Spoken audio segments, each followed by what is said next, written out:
Hello student, good afternoon to all of myself Ashish Shukla.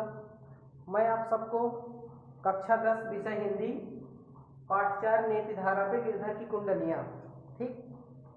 तो गिरधर के द्वारा लिखी गई कुंडलियों के बारे में जानते हैं। बहुत ही अच्छा संदेश दिया है गिरधर जी ने आपको।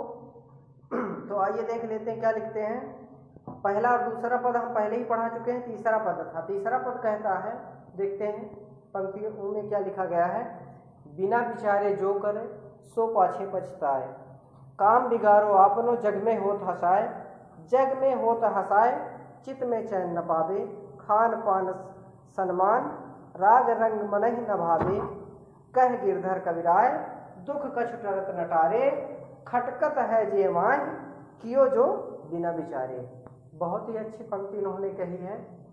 क्या कहते हैं कि बिना विचारे जो करें, अर्थात हमें किसी भी कार्य को करने से पहले उसके बारे में हमें सोचना चाहिए, ठीक। और सोचने के साथ साथ हमसे जो अनुभवी व्यक्ति हो, जो उन कामों में परिपक्व हो और उन कामों से वो सफलता प्राप्त कर चुके हों, उनसे हमें क्या करना चाहिए, सलाह लेना चाहिए। ध्यान ये रखना है कि चलना हमें है, अपने लक्ष्य पर, कर्तव्य पथ पर हमें चलना है।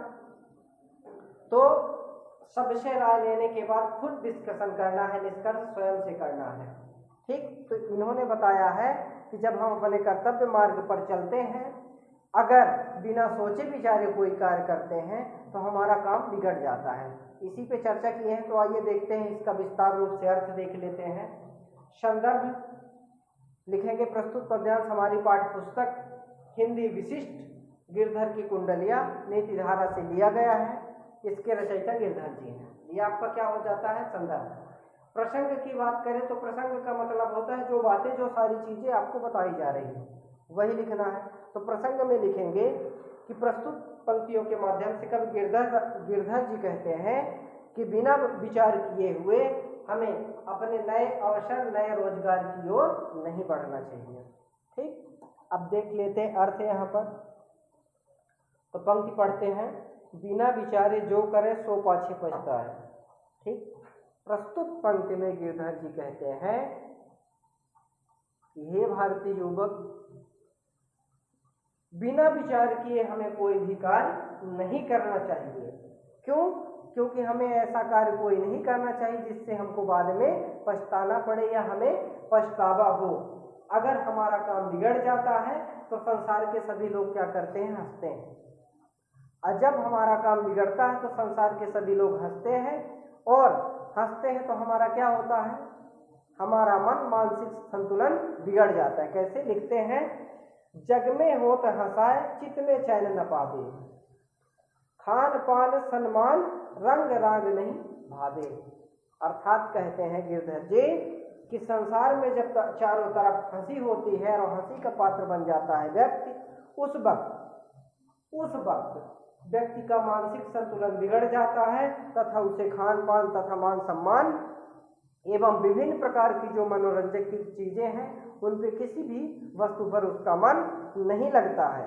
तो गिरधर जी कहते हैं, क्या कहते हैं कि कोई भी कार्य करने से पहले हमें सोचना चाहिए, उसके बारे में जानना चाहिए, जिससे हमें अपने जीवन में दुख एवं कष्ट का अनुभव न हो सके।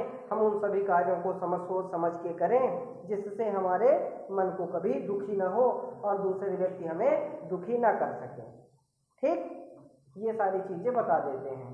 अगली पंक्ति में देखते हैं, बहुत ही अच्छी पंक्ति कहते हैं यहाँ पर, दौलत पाए न कीजिए सपने में अभिमान, दौलत पाए न कीजिए सपने में अभिमान, चंचल जल निधिचार को ठाऊं रहत निदान, ठाऊं रहत निदान जियत जग में जस लीजिए, मीठे वचन सुनाए विनय सबहि कीजिए, कह गिरधर कविराय रे यह सब घट तौल, पाहु निमिष दिनचार राहत सबहि के दौलत।